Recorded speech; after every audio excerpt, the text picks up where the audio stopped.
Russia's jankiest armored fighting vehicle is evolving. A recent Russian media report from the brutal battle for Avdiivka, a Ukrainian stronghold in eastern Ukraine's Donetsk Oblast, depicts at least one old MT-LB armored tractor armed with an old 2M3 naval turret fitted with over/under 25mm autocannons. We've seen these MT-LB 2M3s before, sitting outside the workshop that apparently helps to produce them, riding trains from Russia into the Ukraine war zone, standing guard alongside civilian construction crews in occupied Ukraine, apparently in order to protect the crews, then busy digging fortifications for the Russians, from Ukrainian drones. But the MT-LB 2M3 in the recent media report is different than most of its vehicular kin. The 2M3's guns are more flush with the hull of the MT-LB. The turret, in other words, is somewhat integrated with the vehicle that carries it. This is a change for the line of do-it-yourself MT-LB fire support vehicles, which should be able to hurl 1.5-pound shells out to a distance of 2,500 yards at a rate of 300 rounds per minute per gun.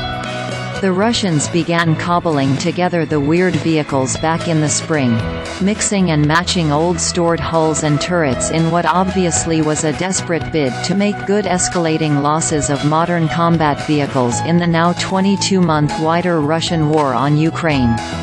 The vehicular Frankenstein's monsters, Frankenvehicles, are an emergency expedient, and their design reflects that urgency. In most cases, the 1950s vintage MT-LBs and their even older 2M3 turrets have been minimally integrated. Technicians apparently have just welded or bolted the 2-ton turrets to the tractors without blending their hydraulics and electrical systems, and without rebalancing the MT-LB's center of mass. There is some feeling that the hydraulics of the 2M3 were abandoned and switched to fully manual guidance, since this is the simplest solution that does not require labor, but predictably affects the effectiveness of firing.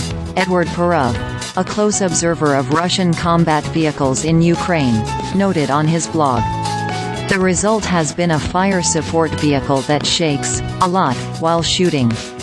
A vehicle whose 3 or 4 crew members might fire toward a target, but without any degree of accuracy at range.